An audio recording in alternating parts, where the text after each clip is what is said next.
Hello, everyone, and welcome to our question lab. We're happy to have you here. Tonight's topic is renal physiology. And leading tonight's discussion once again is Dr. Paris Vicaria, and he's going to introduce himself now. Paris. Thank you, Sean. Hey guys, my name is Paris. I am a current dermatology resident here in Dallas, Texas at University of Texas Southwestern. I originally graduated from pharmacy school in Missouri and then went back home to Michigan to do complete medical school. I'm also working with USMLE-Rx as an RX coach. So I work one-on-one with medical students to help prepare them for the USMLE Step 1 and Step 2 CK as well. And I'm happy to help lead tonight's session. As you can see, the answer choices are covered up. That is by design. And we do that because we don't want the answer choices to dictate or guide your thought process. We don't want you to see an answer choice that you might be unfamiliar with that may cause you to panic as you're answering the question. So I've gone ahead and removed those for you. Once we do that, we will begin by reading the lead-in. The lead-in is the last sentence or the question itself. So let's do that now. Which of the following is the most likely explanation for the limited response to potassium administration? Which of the following is the most likely explanation for the limited response to potassium administration? Once we read the lead-in, we'd like to ask our students how many steps they believe this question will require. And we do that because we want you to have an organized thought process. An example of a one-step question could be, what is the diagnosis? An example of a two-step question could be, what is the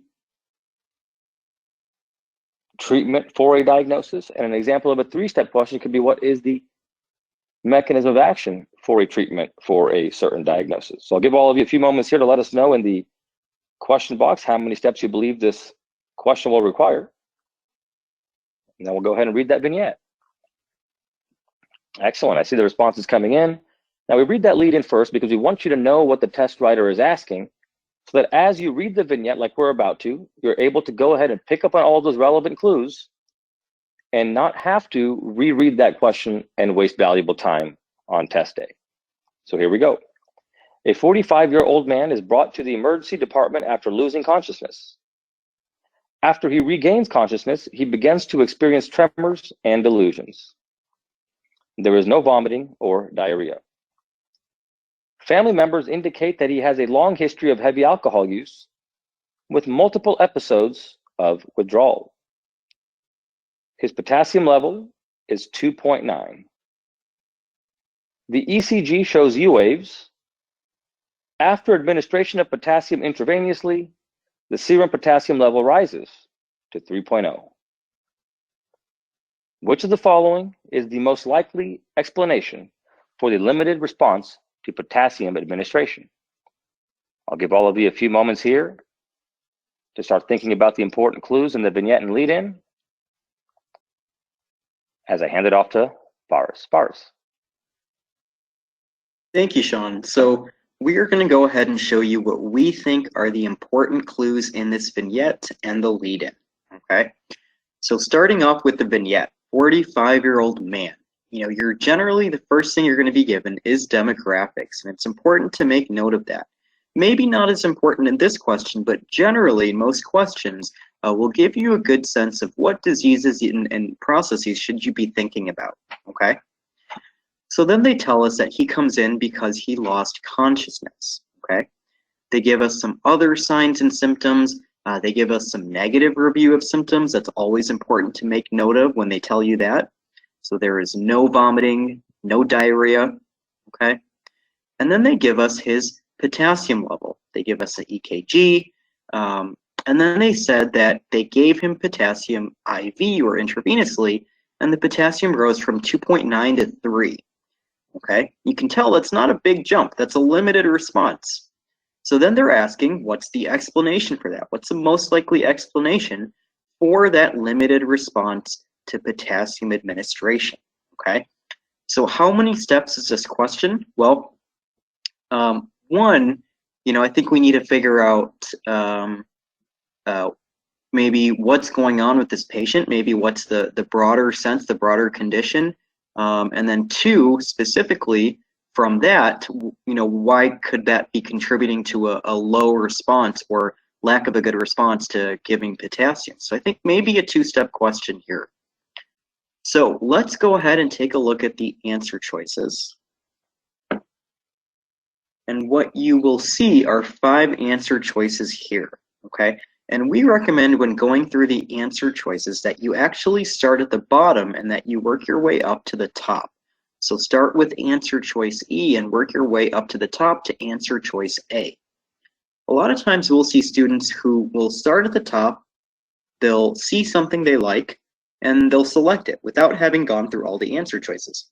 So this way, doing it this way, helps prevent you from biasing yourself and helps prevent you from doing that. So let's go ahead and do that now. Answer choice E, volume depletion. D, metabolic acidosis. C, hypomagnesemia. B, hypocalcemia. And A, chronic kidney disease.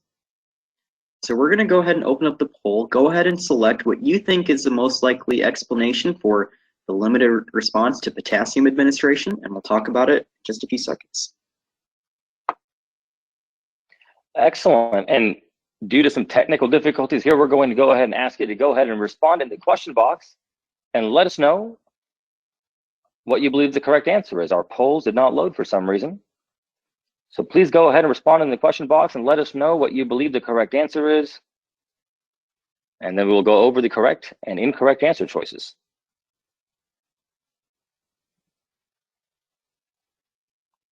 All right, I see the responses coming in. We'll give all of you a few more moments here.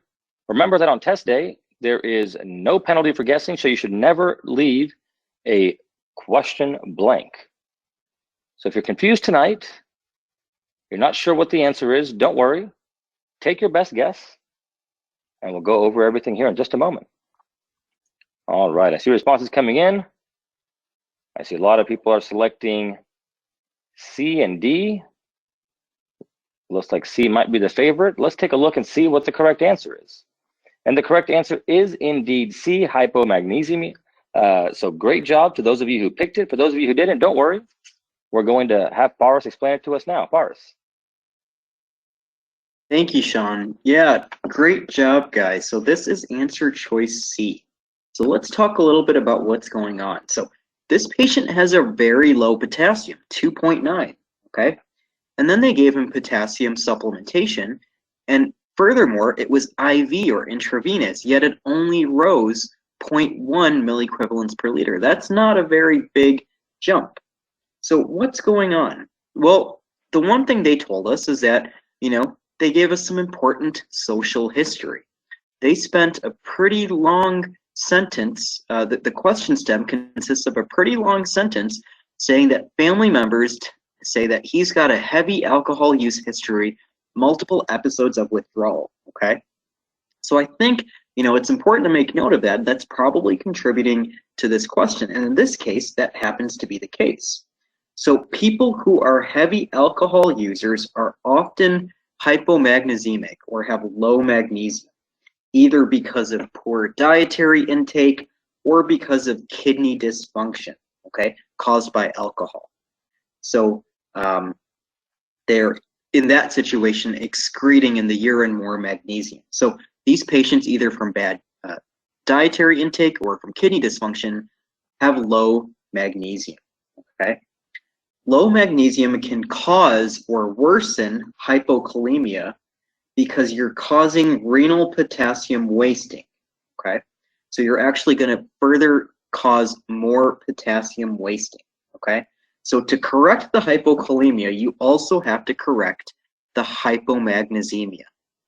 So if you take a look there, you can see under electrolyte disturbances, magnesium, that one of the manifestations of a low serum magnesium is hypocalcemia and also hypocalcemia as well, okay?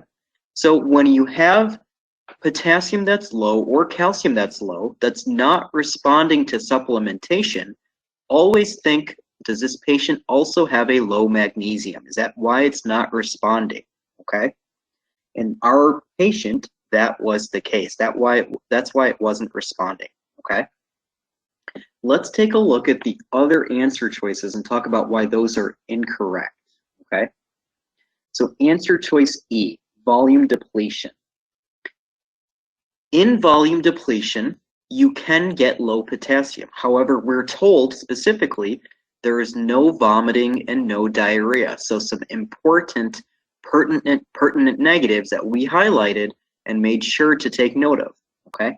Furthermore, if this were to be volume depletion, if you gave the patient potassium supplementation, their potassium would rise, which is not what's going on here, okay? Answer choice D, metabolic acidosis. In metabolic acidosis, you have a lot more protons. The body responds by exchanging and pushing those hydrogen ions into the cell and then driving potassium out of the cell or extracellularly. So that would actually cause hyperkalemia, not hypokalemia. So not a good answer choice there. Answer choice B, hypocalcemia. If anything, hypercalcemia may cause electrolyte changes that can make patients resistant to potassium administration, but not hypocalcemia, okay? Lastly, answer choice A. Chronic kidney disease, if anything, would lower GFR or glomerular filtration rate and decrease potassium secretion, which would then potentially cause hyperkalemia, not hypokalemia. So also not a great answer choice there. So hopefully you guys understand why answer choice C is the best answer here. Excellent. Thank you so much, Paris. Great job, everyone. Let's go ahead and move on now to our second question of the evening. Once again, the answer choices are covered up. That is by design. So we're going to go ahead and begin with that lead-in. Which of the following results will most likely be seen after administration of a low dose of angiotensin II? Which of the following results will most likely be seen after administration of a low dose of angiotensin II? I'll give all of you a few moments here to respond in the question box and let us know how many steps you believe this question will require. All right. I see the responses coming in. Let's go ahead and read that vignette. A renal physiologist is studying the effects of various substances on the renal arterioles and the glomerular filtration rate. Which of the following results will most likely be seen after administration of a low dose of angiotensin II? I'll give all of you a few moments here to start thinking about what the important clues are in the vignette and lead-in as I hand it off to Paris. Thank you, Sean. So a much shorter question here, but let's go ahead and show you what we think are the important clues in this vignette and the lead-in, okay? So in the vignette, obviously, it's one sentence. So the fact that they're studying the effects of various substances on the renal arterioles and GFR, okay? So that's going to be important to make note of. They're studying the effects on what things, and take note of those. Then we get to the lead-in, okay? So then they're asking us specifically, what result would most likely be seen after administration of low dose of angiotensin II, okay? So it's important to make note of, they're asking us for the results that we'll see after administering low dose angiotensin II, okay? So how many steps is this question? Well, I think it depends a little bit on what the answer choices are, but I think we need to know a little bit of the physiology, obviously, between angiotensin II and maybe, low dose versus high dose or medium dose, maybe something along that lines, but definitely needing to know renal physiology of angiotensin II. And then maybe they're going to give us some other variables that could be affected by that. So maybe a two-step question here. So let's go ahead and take a look at what variables we're being asked about, okay? And here we see 5 answer choices, okay? And we see there that our three columns, the three things they're asking about, are the effect on afferent arteriolar tone, efferent arteriolar tone, and glomerular filtration rate. Okay, so you can see, and once again, we're going to start at the bottom and work our way up. Okay, we want to make sure you guys get a little bit of time to look at all these arrows. Answer choice E is an increase in afferent arteriolar tone, with a bigger increase in efferent arteriolar tone, an increase in GFR. Answer choice D is no change in afferent arteriolar tone, an increase in the efferent tone, and an increase in GFR. C is an increase in both afferent and efferent arteriolar tone, but bigger in afferent than efferent, with a decrease in GFR.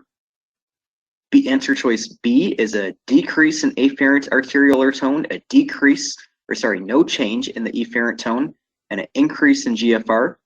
And lastly, answer choice A decrease in both afferent and efferent tones, but a bigger decrease in efferent and a decrease in GFR as well.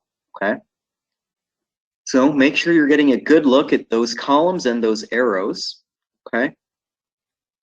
We're going to go ahead and open up that poll in just a second and let you guys decide what you would see, most likely see, after administration of low dose of angiotensin 2.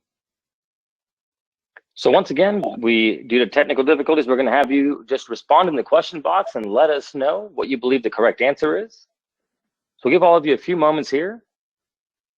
As a reminder, we do have a very special offer for one of our most popular resources at the end of tonight's question lab. So make sure you stick around until the very end. For those of you wondering, next week's topic is going to be anatomy, a subject that often gets overlooked by students. It'll be a great refresher, and we encourage all of you to attend and even tell your friends. I see the responses coming in. We'll give all of you a few more moments here.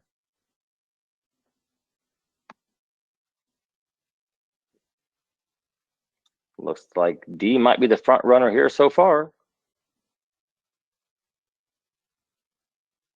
Let's take a look and see what the correct answer is. And the correct answer is E. And I'll hand it off to Boris who can explain to us why. Boris. Thank you, Sean. So definitely a tough question here. So let's go ahead and talk about why this is answer choice E, okay? So the afferent and efferent arterioles regulate the glomerular capillary hydrostatic pressure, okay? So let's take a look on the next slide. Sean has gone ahead and pulled up an image from first aid about filtration, okay? And you can see the afferent arteriole coming in from the top left. Then you can see the efferent arteriole there at the bottom, okay? So the afferent and efferent arterioles, once again, regulate the pressure within the glomerular capillaries, okay? When that pressure increases, the GFR then increases, okay?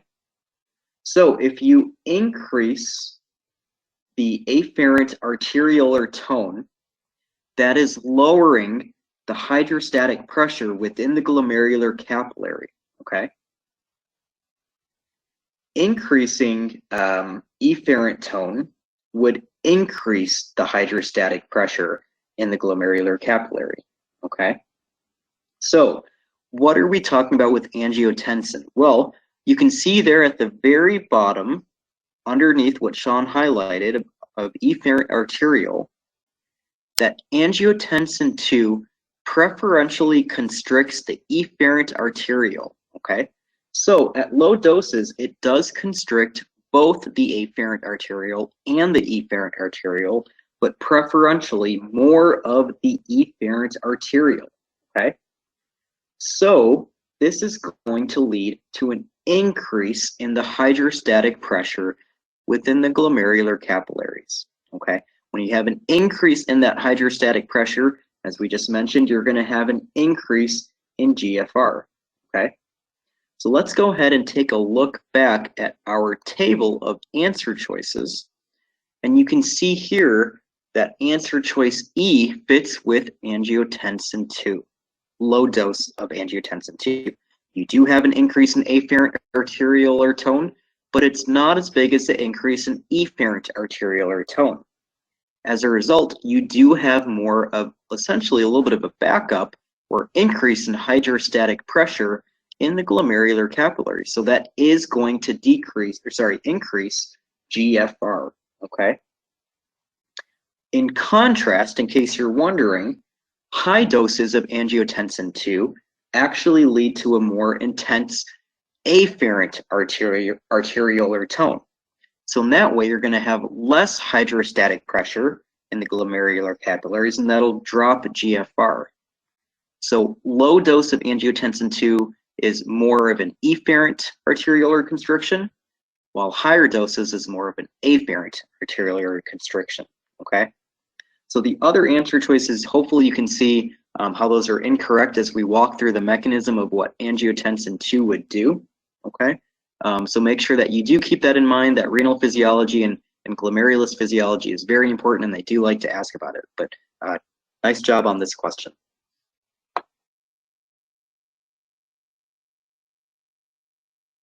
Excellent. Thank you, Paras. So that was a challenging renal physiology question. Hope all of you learned from it. If you're one of those students, that's studying, but you're not seeing the results that you want, or you think that you're studying, your efforts aren't matching up with the results, or if you're doing questions, you say, oh, I think I should have gotten that right. Or if you're having trouble coming up with a study plan, and you think your studying is just inefficient, or you want somebody just to guide you and help you with test taking skills, or help you identify your knowledge gaps or weaknesses, or maybe look at your syllabus and help you come up with a study plan. We're here to do all of that here at RX Coach. Okay, so if you're studying for your board exams or your comp, we'll start you off with one of our assessments. If you're currently in school studying for block exams or shelf exams, we'll look at your syllabus and see what shelf exams are coming up. And we'll come up with a personalized study plan based on what type of learner you are and how many hours a day you're able to study. Then you'll work one-on-one with one of our highly trained and certified coaches like Boris or Brian. And they'll work with you to make sure that you're achieving your academic goals. And one of the things we hear all the time from our students is that they made progress and got to where they wanted to be in a shorter amount of time. And people always ask, I want to get a tutor, I want to get a coach, I'm not sure which company to go with. And I always tell them, go with experience. And we've been around for about 30 years, and we're one of the only tutoring companies, if not the only tutoring service, that actually authored resources prior to getting into it. So our founders created and authored First Aid, and they founded USMLE-Rx, which includes RX 360 Plus, and that's RX Bricks, our popular question bank, our express videos, our flash facts. So you get a lot of experience with our team, and we use all of that data to make sure that we're taking a data-driven and a progress-based approach to your success. So if you're interested in working with our coaches, working with one of our coaches and learning more about the program, all you have to do is visit us online at rx-coach or rx-coach.com. You can click on that free consultation tab, and we'll talk to you about our program and how it can benefit you, and even share some success stories of the hundreds of students that we've helped recently accomplish their academic goals. So once again, that website is rx-coach or rx-coach.com. So without any further ado, let's go ahead and get into our third question of the evening. I will remind you that we do have a very special offer, special promotion that we will mention to all of you that are in attendance, so make sure you stick around until the end. And here we go. Once again, the answer choices are covered up, and we will begin with the lead-in. Which type of transport is most likely being inhibited in this experiment? Which type of transport is most likely being inhibited in this patient? I'll give all of you a few moments to respond in the question box and let us know how many steps you believe this question will require, and then we'll read that vignette.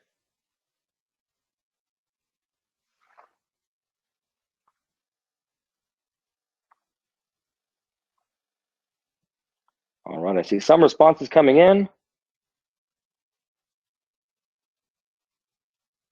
Let's go ahead and take a look at that vignette. A researcher is studying the human nephron and the effects diuretics have on each segment. During his experiments, he uses a thiazide diuretic to inhibit a sodium transporter. Which type of transport is most likely being inhibited in this experiment? Once again, start thinking about the relevant clues in the vignette and lead-in as I hand it off to Paris. Thank you, Sean. So once again, we are going to show you what we think are the important clues in this vignette and the lead-in. So here, they're talking about study of the human nephron. And then like Sean said, the effects that diuretics have on each segment, okay? So then they give us specifically, what did he do during his experiment? He used that thiazide to inhibit a sodium transporter. So important to make note of that. And then they're asking us in the lead-in the type of transport that's most likely being inhibited. Those are probably the most important clues in that lead-in. So how many steps is this question? Well, I think it'll depend a little bit on what the answer choices are, but I think one, we need to know the mechanism of thiazide diuretics, and what it's inhibiting, and then two, maybe know a little bit about that sodium transporter, and maybe how that works. So maybe a two-step question here as well. So let's go ahead and take a look at those answer choices and let's see what we're working with.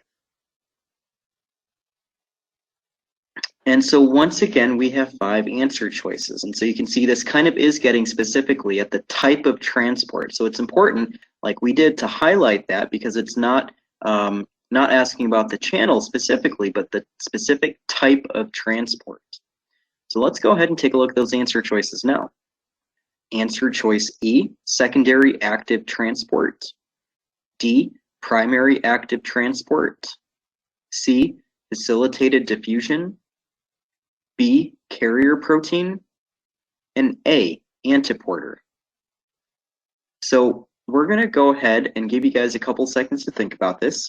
Go ahead and in that question box, go ahead and type in what you think is the correct answer here, and we'll talk about it in just a few seconds. Excellent. Thank you, Paris. Once again, please let us know in the question box what you believe the correct answer is going to be. And then, as always, we're going to review the correct and incorrect answer choices. Remember that when you're doing practice questions, even if you got the answer right, make sure you got it right for the right reasons. And don't skip over the incorrect answers and explanations. Make sure you take a look at those so you can get the maximum benefit out of every question. I see the responses coming in. It looks pretty split. I'll give all of you a few more moments here to submit a response.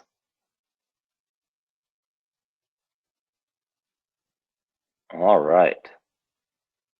Well, let's take a look and see what the correct answer is. And the correct answer is E, secondary active transport. Let me hand it off to Paris so he can explain to us why E is the correct answer and why the others are incorrect. Paris. Thank you, Sean. So yes, definitely a tough question here as well.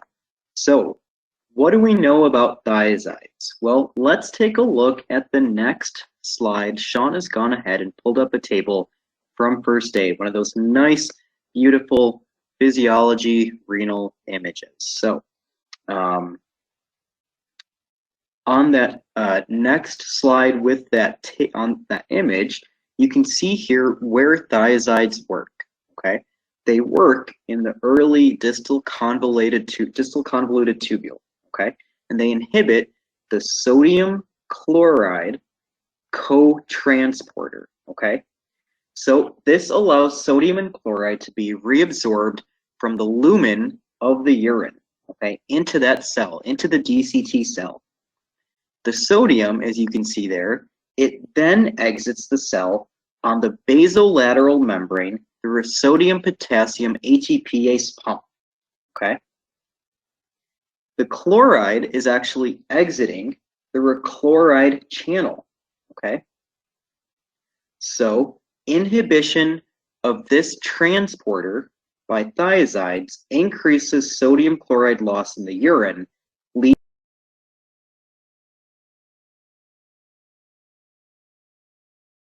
chloride co-transporter is a symporter.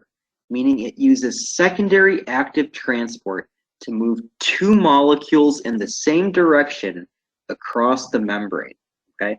Active transport means it requires energy to move a molecule against its concentration gradient, okay? And we know that there is energy being used in that ATPase pump. Secondary active transport uses the energy from one ion, so usually sodium, moving down its concentration gradient to power the movement of a second ion. So in secondary active transport, the concentration gradient that powers this movement was created through primary active transport, okay? So in this case, it is the primary active transport is causing the secondary transport of chloride, okay? So let's go ahead and take a look at the other answer choices and why those are incorrect in this question. So answer choice D, primary active transport, okay? So this is not the case because this sodium transporter itself does not directly use ATP to power the movement of ions against a concentration gradient. It is secondarily using the ATP used by a different pump, okay, or a different channel, different transporter. So this channel in and of itself, this transporter is not using ATP, so it's not primary active transport. Answer choice C, facilitated diffusion. This would be, in the case, facilitated diffusion is different from this because this is requiring the primary active transport performed by the sodium-potassium ATPase to create a diffusion gradient for sodium transport, okay? That is the facilitated diffusion is would not use energy to create that concentration gradient, and we know that's the case here, so that's also incorrect. Answer choice B, carrier protein. In this case, it is not a carrier protein because it doesn't specifically, the transporter doesn't specifically bind to the molecule and then move it itself across the membrane. So that's not a good answer choice as well. And then lastly, answer choice A, this is not an antiporter because an antiporter, the two substances would move in opposite directions. In this case, we know that they're moving in the same direction. So let's go ahead and take a look at that image one more time now that we've looked at those other terminology, okay? You can see here how sodium being pumped out of the cell across the basolateral membrane by that ATPase pump is creating a concentration gradient that allows sodium to then enter into the DCT cell. It is bringing with it chloride, okay? So that is using the initial primary active transport to create the concentration gradient that then allows sodium to move down the concentration gradient into the cell and bring calcium with it, or sorry, chloride with it, my apologies. And that is secondary active transport. So an additional step there. So hopefully you guys are able to understand that concept, and great job on that question as well.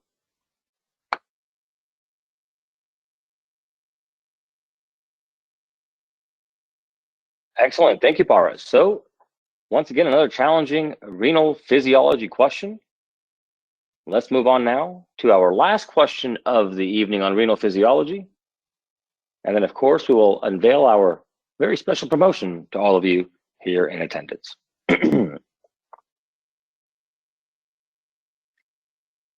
Once again, the answer choices are covered up, and we will begin with the lead-in.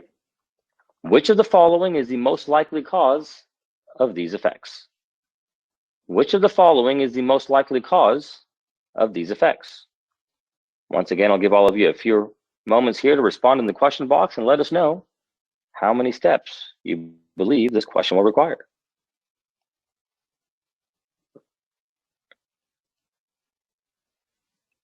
All right. I see the responses coming in. So let's take a look at that vignette.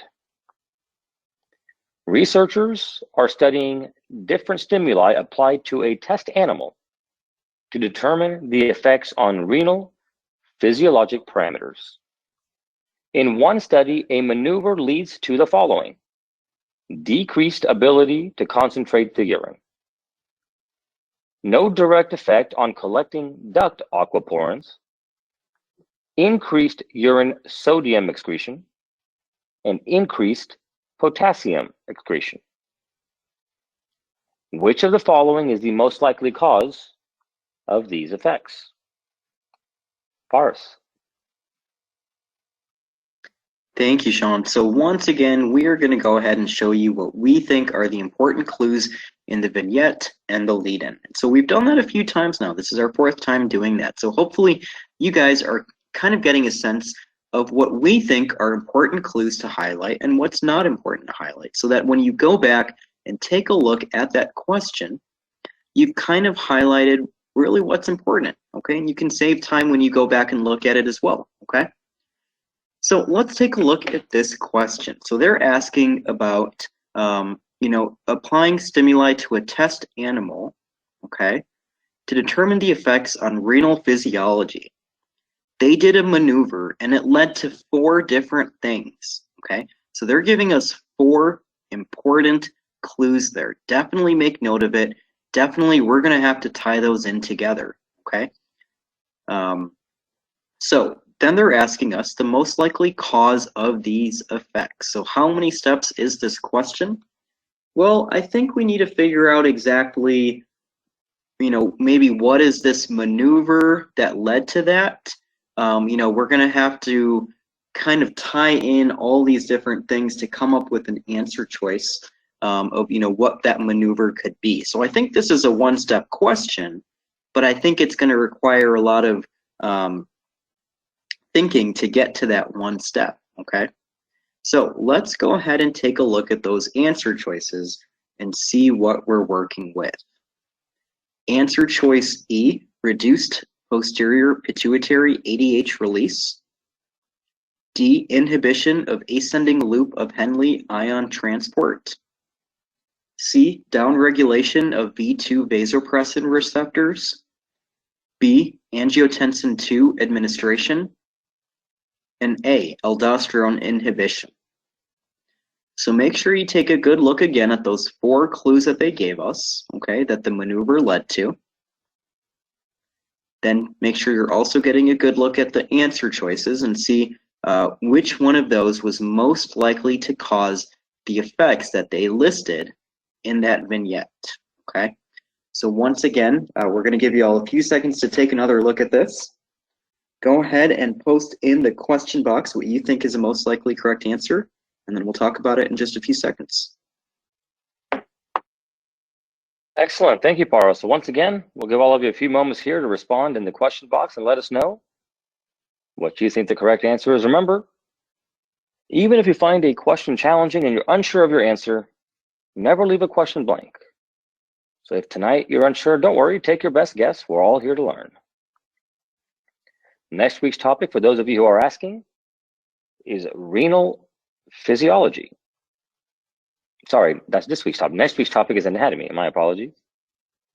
Next week's topic will be anatomy, Tuesday at 8 p.m. once again. All right, I see the responses coming in. We'll give all of you a few more seconds here. I know this is a challenging question, so we'll give you some more time.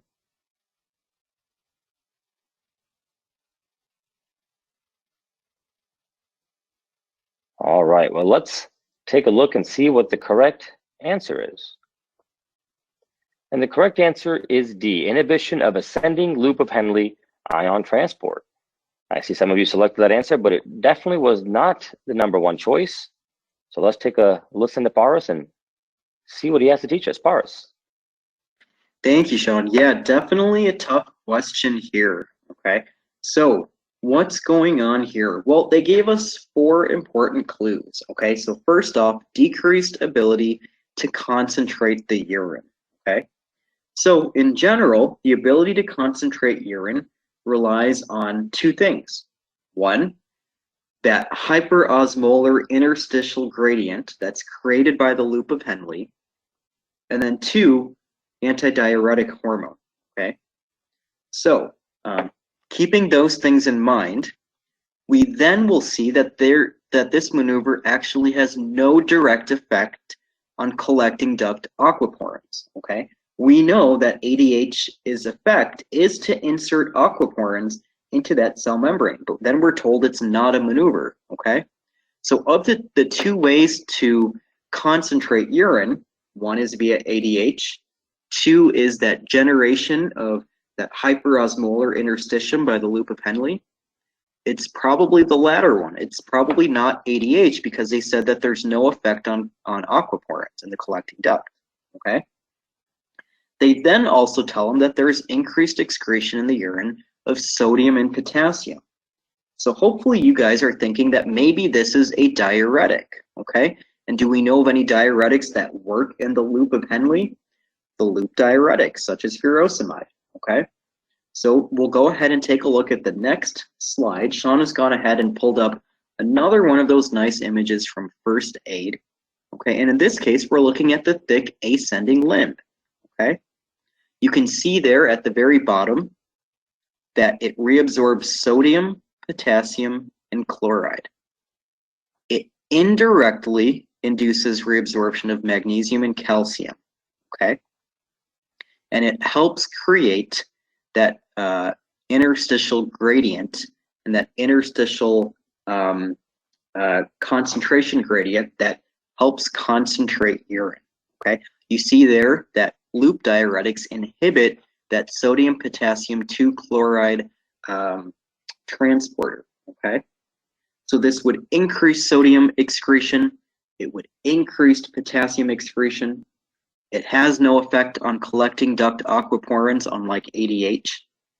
And it also, because we're inhibiting this, it also prevents that formation of that interstitial gradient, so we're not getting as good ability to concentrate the urine, okay? So let's go ahead and take a look back at the other answer choices and why those would be incorrect. So answer choice E, reducing posterior pituitary ADH release, and answer choice C, downregulation of vasopressin receptors, that actually would work by having an effect on collecting duct aquaporins, okay? And that would dilute urine. However, we are told that this maneuver does not affect collecting duct aquaporins, so we should immediately be able to cross off answer choice E and C.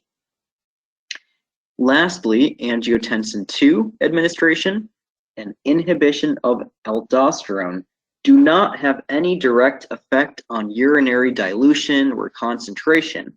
So those are also not as good answer choices. So the best answer choice there that fits all four of those clues is answer choice D. So a tough question, but you can see here how you kind of need to know all of those four clues and kind of understand the physiology to really get this question.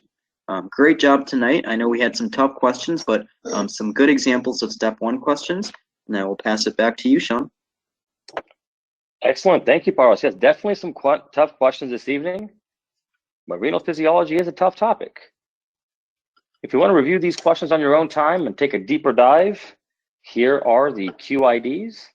You can simply go into your RX account, type these into the RX search field, and it'll pull up the questions we did this evening so you can review them more on your own time. So I'll give you a few moments here to either take a screenshot or take a picture or write these numbers down.